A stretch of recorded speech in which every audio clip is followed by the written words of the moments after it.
Baik, Assalamualaikum warahmatullahi wabarakatuh. Selamat sore semuanya. Saya Tegar Trioyudi. Di sini saya akan mempresentasikan hasil dari kelompok kami, yaitu tentang identifikasi masalah penelitian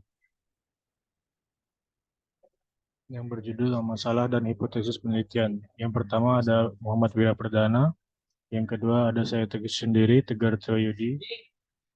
Oke, kita lanjut. Eh, yang pertama ada identifikasi masalah penelitian.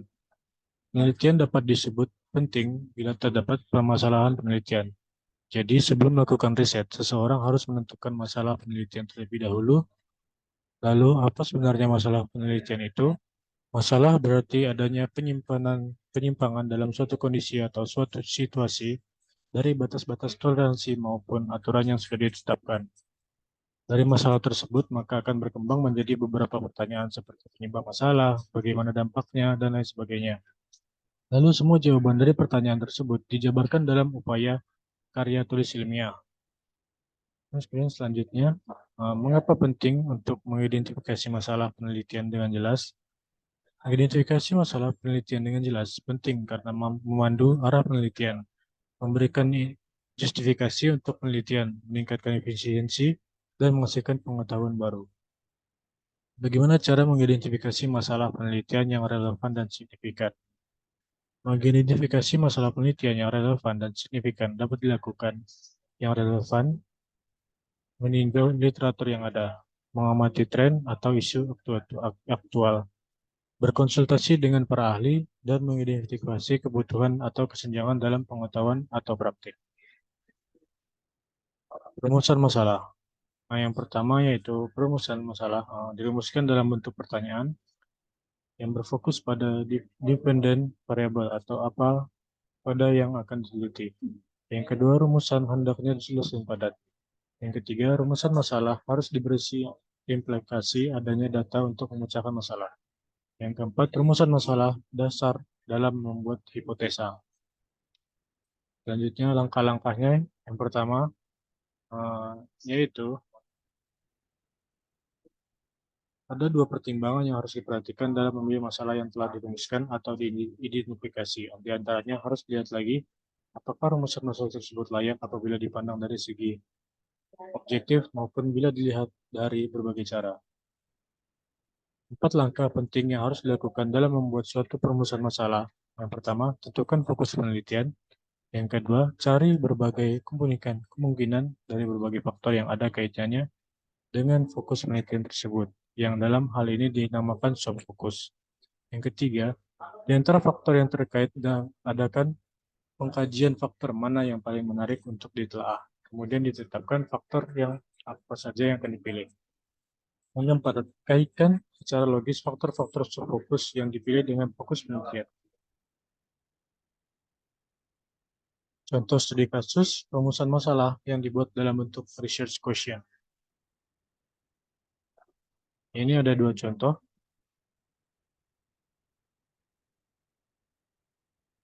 Bisa kalian lihat contohnya seperti ini.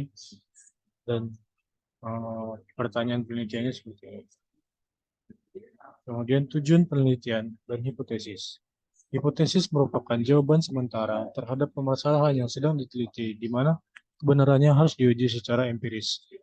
Hipotesis dikatakan sementara karena jawaban yang diberikan baru disadarkan pada teori yang relevan dan belum didasarkan pada fakta-fakta yang empiris yang diperoleh melalui pengumpulan data.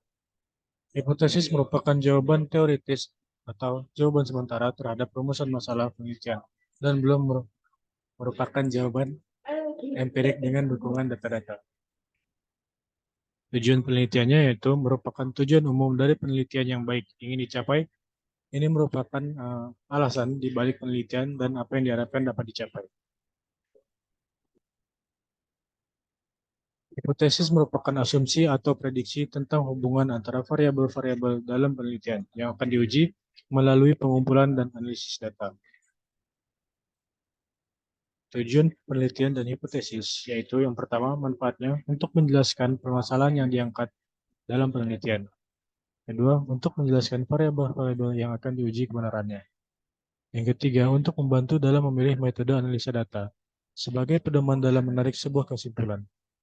Yang kedua, fungsi dari hipotesis yaitu yang pertama, memberikan arah bagi penelitian dengan menyajikan prediksi tentang hubungan antara variabel. Yang kedua, memungkinkan pengujian asumsi atau prediksi melalui pengumpulan data. Yang ketiga, memfasilitasi desain eksperimen dan analisis data. Yang keempat, membantu dalam menyimpulkan hasil penelitian berdasarkan pengujian hipotesis. Merumuskan tujuan penelitian yang jelas dan spesifik. Yang pertama, tentukan area penelitian dan tujuan umumnya. Yang kedua, pastikan tujuan-tujuan tersebut dapat diukur dan dicapai. Penulisan hipotesis yang pertama yaitu syarat-syarat atau ciri-ciri yang harus dipenuhi oleh peneliti adalah yang pertama, hipotesis dinyatakan dalam kalimat pernyataan atau declarative statement, bukan kalimat tanya. Pernyataan tersebut sebagai pandangan peneliti berdasar hasil kajian teori yang digunakan. Dua, peneliti harus konsisten atau tidak berubah-ubah mengenai isi hipotesisnya. Oleh karena itu, peneliti harus melakukan kajian yang mendalam teori tentang yang digunakan dalam menyusun hipotesisnya. Yang ketiga, dalam penelitian eksperimen hipotesis berisi pertanyaan mengenai efektivitas, perbedaan, atau pengaruh dari suatu variabel ke variabel yang lain. Dalam hipotesis sedikitnya ada dua variabel yang diteliti. Yang keempat, hipotesis harus dapat diuji. Selain menjelaskan tentang cara teknik pengukuran masing-masing variabel yang akan diteliti, dalam bagian metodologi penelitian juga harus menjelaskan teknik analisis yang digunakan untuk menguji hipotesis penelitian. Strategi mengembangkan hipotesis. Langkah-langkahnya, tentukan topik penelitian dan fokuskan pada pernyataan penelitian spesifik. Yang kedua, membaca dan mengumpulkan informasi. Yang ketiga, menentukan variabel. Yang keempat, merumuskan hipotesis. Yang kelima, memperjelas dan mengkaji hipotesis. Peran asumsi dan prediksi pada hipotesis. Asumsi memberikan dasar logis atau prinsip awal dalam merumuskan hipotesis, sementara prediksi adalah perkiraan tentang hasil penelitian yang digunakan sebagai dasar untuk merumuskan hipotesis yang dapat diuji. Bagaimana menguji dan merevisi hipotesis sebelum dilakukan penelitian? Yang pertama, tinjau kembali literatur untuk memeriksa dukungan atau penyangkalan terhadap hipotesis. Yang kedua, analisis data sekunder untuk memverifikasi hipotesis yang sudah ada. Konsultasi dengan rekan penelitian atau ahli untuk mendapatkan masukan. Yang keempat, lakukan uji preliminar untuk studi atau pendahuluan kecil. Yang kelima, revisi hipotesis berdasarkan masukan dan temuan baru yang diperoleh. Implikasi penelitian. Mengaitkan hipotesis dengan tujuan penelitian dan masalah identifikasi. Hubungan antara hipotesis, tujuan penelitian, dan masalah yang diidentifikasi adalah bahwa hipotesis adalah jawaban sementara terhadap masalah penelitian yang ingin dipecahkan. Mendiskusikan implikasi potensial dari penelitian berdasarkan hipotesis yang diusulkan. Merumuskan kesimpulan dan saran berdasarkan temuan penelitian yang terkait dengan hipotesis. Nah, ini contoh studi kasus atau contoh hipotesisnya. Kemudian kita lanjut merumuskan dan menguji hipotesis. Uji penelitian. Ambil sampel siswa kelas 7 dari SMP Maju Jaya. Usahakan mereka menjadi dua kelompok secara acak. Kelompok pembelajaran daring dan kelompok pembelajaran luring. Berikan materi pembelajaran yang sama kepada guru, tetapi dengan metode pembelajaran yang berbeda, daring dan luring. Uji hasil belajar siswa di kedua kelompok setelah periode pembelajaran tertentu, misalnya 1 semester. Analisis datanya setelah periode pembelajaran selesai. Kumpulkan hasil belajar siswa untuk dari kedua kelompok.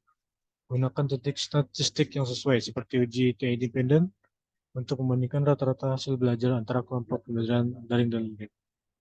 Kesimpulan, jika hasil analisis menunjukkan adanya perbedaan yang signifikan antara kelompok, maka kita dapat menolak hipotesis nol dan menerima hipotesis alternatif.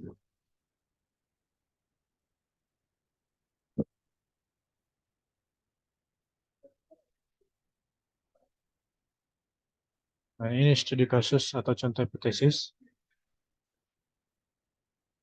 Merumuskan hipotesis. Hipotesis nol, tidak ada hubungan antara musim hujan dan panen di ladang perkebunan teh di Kabupaten X. Jadi di alternatif, terdapat hubungan antara musim hujan dan panen di ladang perkebunan teh di kebun X. Uji hipotesis, kumpulkan data tentang musim hujan dan hasil panen. Gunakan uji kolerasi untuk melihat apakah ada hubungan yang signifikan antara kedua variabel. Kesimpulannya, jika hipotesis alternatif didukung, itu menunjukkan adanya hubungan antara musim hujan dan hasil panen teh.